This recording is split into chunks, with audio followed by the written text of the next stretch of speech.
Hello guys, तो आज हम सेकेंड एपिसोड की बात करेंगे जिसमें मुन्नेस का छोटा भाई व्लॉगर होता है और वो हर चीज़ रिकॉर्ड किया करता था। तभी सब लोग किसी के मातम में बैठे होते हैं तो मुन्नेस के फूफा जी मुन्नेस को समझाते हैं कि वो लड़की तुम्हारे लिए सही नहीं है, उसको भूल जाओ। तभी वहाँ माही आ जाती है और माही मुन्नेस को समझाने लगती है कि हाँ, हमारा रिश्ता नहीं हो सकता है। तभी मुन्नेस कहता है कि ये सब फालतू बातें मैं नहीं मानता हूँ, लेकिन माही बोलती है कि मुन्नी जी की कही हुई सारी बातें सही निकलती है, इससे अच्छा है कि हम दोनों दूर रहें। सब सुन के मुन्नीस की किस्मत में तो जैसे ताले ही लग चुके थे। वो हमेशा उदास उदास रहने लगा था, वो किसी से बात नहीं करता था। एक दिन उसको रात में सनक चढ़ती है और वो सभी को उठाता है और कहीं ले जाने लगता है। वो सबको कहीं और नहीं बल्कि मुनि जी के आश्रम ही ले जाता है, लेकिन मुनि जी अभी ध्यान में होते हैं। मुन्नीस को मुनि जी से मिलने की परमिशन नहीं दी जाती है। मुन्नीस के दिमाग में एक प्लान सूझता है और वो अपने दोस्त को नाटक करने के लिए कहता है कि उसकी तबीयत खराब हो गई है ताकि सभी लोगों का ध्यान उसकी तरफ पहुंच जाए। और मुन्नीस मुनि जी के पास पहुंच जाता है और उनकी तपस्या को भंग कर देता है और उनसे पूछता है कि मेरी शादी माही से कैसे हो सकती है, इसका कोई उपाय भी होगा। तभी मुनि जी मुन्नीस से कहते हैं कि अगर तुम किसी और लड़की से शादी करके उसको तलाक दे दो तो तुम माही से शादी कर सकते हो। यही सब माही के घर वालों को भी पता चल जाता है। के बाद से ही मुन्नेस अपने लिए एक लड़की देखना शुरू कर देता है। मुन्नेस के घर वाले भी हर जगह मुन्नेस के लिए एक ऐसी लड़की की तलाश करना शुरू कर देते हैं जो कि उसको शादी के बाद ही डिवोर्स दे दे ताकि उसकी माही से शादी हो सके। तभी एक दिन पढ़ाते हुए माही के पास एक कॉल आता है जो कि किसी और का नहीं बल्कि मुन्नेस के दोस्त सुरेश का फ़ोन होता है। माही से कहता है कि मुन्नेस के लिए एक अच्छी लड़की मिल गई है जो कि हैदराबाद की है और लड़की हमारे टर्म्स और कंडीशन के लिए मान गई है और वो बहुत ही अच्छी लड़की है। तभी ये सब सुन के माही को खुशी होती है। उसके फ़ोन में उसी वक्त मुन्नेस का फ़ोन आता है और कहता है कि लड़की मिल गई है, लेकिन वो किसी और लड़की की बात कर रहा होता है जो कि कहीं और नहीं बल्कि रोहतक में रहती थी। तो मुन्नेस माही से कहता है हम हैदराबाद वाली को छोड़ के रोहतक वाली से शादी करेंगे क्योंकि वो हमारे घर के पास भी पड़ेगा और जल्दी शादी का कार्यक्रम निपट जाएगा। इससे जल्द से जल्द हम उसको डिवोर्स देके तुमसे शादी कर लेंगे। उसके बाद सभी घर वाले शादी के लिए निकल जाते हैं। भी आगे जाके पता चलता है कि शहर में काफ़ी दंगे हो रहे हैं और उसी वजह से रास्ता बंद कर दिया गया है। तभी मुन्नेस बस से उतर के पुलिस वाले से बात करता है तो पुलिस वाला कहता है कि आप सभी को अलग अलग जाना पड़ेगा, तभी आप आगे जा सकते हैं। दूसरी तरफ लड़की वालों के घर का सीन दिखाया जाता है। वहाँ पे जोरों शोरों से लड़कों वाले के आने की तैयारियां चल रही होती हैं।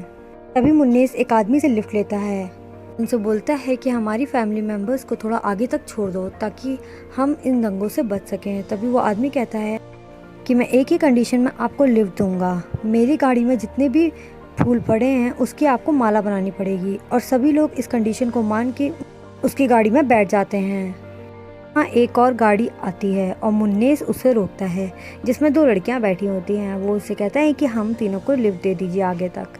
तभी वो लड़कियां हामी भर देती है, लेकिन उसी वक्त सुरेश का फ़ोन खो जाता है और वो कहता है कि मैं अपना फ़ोन ढूंढे बिना यहाँ से नहीं जाऊँगा।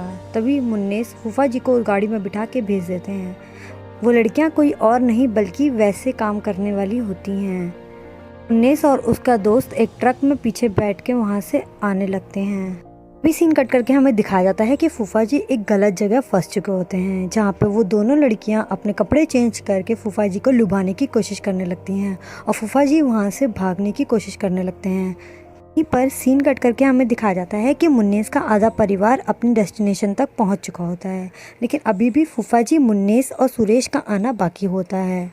हमें सीन कट करके दिखाया जाता है कि शहर में दंगे काफ़ी बढ़ चुके होते हैं जिसमें सुरेश और मुन्नेस दोनों फंस चुके होते हैं। मुन्नेस को कुछ समझ में नहीं आ रहा होता है, लेकिन तभी उसको एक साइकिल दिखती है, लेकिन वहाँ पर एक लड़की आके उस साइकिल को पकड़ लेती है और कहती है कि मुझे जल्दी है और मुझे ये साइकिल दे दो, शहर में दंगे होने के कारण मुझे कहीं से भी जाने का रास्ता नहीं मिल रहा है। तभी सुरेश उससे लड़ने लगता है और कहता है कि इस साइकिल पर पहले हमने हाथ मारा था, इसीलिए इसको हम लेके जाएंगे, ना कि तुम। तभी वो लड़की उसे बोलती है कि उसके घर वाले उसकी ज़बरदस्ती शादी करवा रहे हैं, इसीलिए वो अपने बॉयफ्रेंड से भाग के शादी कर रही है। तभी वो उन दोनों से रिक्वेस्ट करने लगती है और मुन्नेस को अपना भाई बना लेती है। ये सब देख के मुन्नेस पिघल जाता है और सुरेश उसे काफ़ी समझाने की कोशिश करता है कि साइकिल उसे मत दे, लेकिन मुन्नेस कहता है कि नहीं, अब हम इसको उसकी डेस्टिनेशन तक छोड़ के आएंगे ताकि किसी की तो अपनी मर्जी से शादी हो सके। और वो एक भाई होने का फ़र्ज़ वहाँ निभाने लगता है और तभी उसे साइकिल में आगे बिठा लेता है। तभी हमें सीन कट करके दिखाया जाता है कि मुन्नीस के फूफा जी को पुलिस की ड्रेस मिल जाती है और वो उनकी ड्रेस पहन के वहाँ से निकल जाते हैं, शादी में पहुँच जाते हैं। पे सभी को बताते हैं कि वो कोई और नहीं बल्कि पुलिस वाले हैं जो कि मुन्नीस के फूफा जी लगते हैं। तभी वहाँ सीन कट करके दिखाया जाता है कि मुन्नीस को एक पुलिस वाला पकड़ लेता है और कहता है कि आगे जाना तुम्हारे लिए खतरे से खाली नहीं है, और वो उससे पूछताछ करने लगता है। तभी मुन्नीस उसे बोलता है कि मेरी ये बेगम है और इनके पेट में बच्चा है और लेबर पेन हो रहा है, इसीलिए अस्पताल जाना ज़रूरी है। और ऐसे ही कुछ कुछ बहाना बना के वो वहाँ से निकलने में कामयाब हो जाते हैं और उसको उसके बॉयफ्रेंड तक पहुँचाने में भी कामयाब हो जाते हैं। और इसी तरह मुन्नीस उन दोनों को साथ देख के बहुत खुश होता है। तभी मुन्नीस अपनी डेस्टिनेशन पर पहुँचता है और उसको जो वहाँ जाके दिखता है उससे उसका दिमाग ही नहीं बल्कि सब कुछ हिल जाता है, क्योंकि वो लड़की कोई और नहीं बल्कि वही लड़की होती है जिसको मुन्नीस उसके बॉयफ्रेंड तक पहुँचा के आया था। यानी उसी लड़की से उसकी शादी हो रही होती है जो कि घर से भाग चुकी होती है और उसको कोई और नहीं बल्कि मुन्नीस ही छोड़ के आया होता है। आपको क्या लगता है कि आगे क्या होगा? जानने के लिए बने रहिए हमारे साथ और हमारे चैनल को सब्सक्राइब करें और ज़्यादा से ज़्यादा इस वीडियो को शेयर करें। Thank you.